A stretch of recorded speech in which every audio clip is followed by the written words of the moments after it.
आता पालक आणि विद्यार्थ्यांसाठी एक अत्यंत महत्त्वाची बातमी।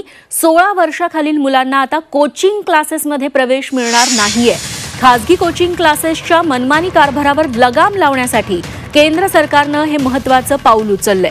कोचिंग क्लासेससाठी केंद्र सरकारकडून नव्या मार्गदर्शक सूचना जारी करण्यात आल्या आहेत। त्यानुसार 16 वर्षांखालील विद्यार्थ्यांना कोचिंग क्लासमध्ये प्रवेश देता येणार नाही। चांगले गुण, रँक बाबत गॅरंटी देणारे दावे करता येणार नाही। केंद्र सरकारच्या नियमांचं उल्लंघन केलं तर क्लासेसना 25,000 ते 1 लाखांचा दंड ठोठावला जाईल। तसंच कुणालाही खासगी कोचिंग क्लास उघडता येणार नाही, त्यासाठी नोंदणी महत्त्वाची आहे। त्याशिवाय अव्वाच्या सव्वा फी वसूल केल्यास कारवाई केली जाणार आहे। खासगी कोचिंग सेंटर्सची वाढती संख्या आणि आत्महत्यांच्या वाढत्या घटनांमुळे केंद्र सरकारने ही मार्गदर्शक सूचना जारी केली आहे।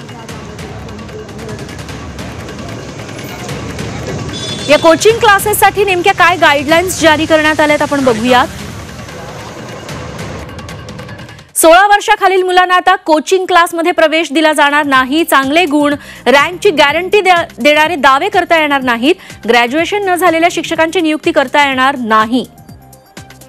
वेबसाईटवर फॅकल्टीबाबतची सविस्तर माहितीही क्लासेसना द्यावी लागेल।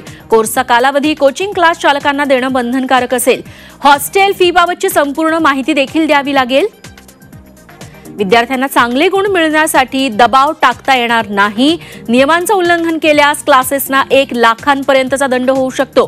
कोचिंग क्लासेसचं रजिस्ट्रेशन देखील रद्द होऊ शकतं।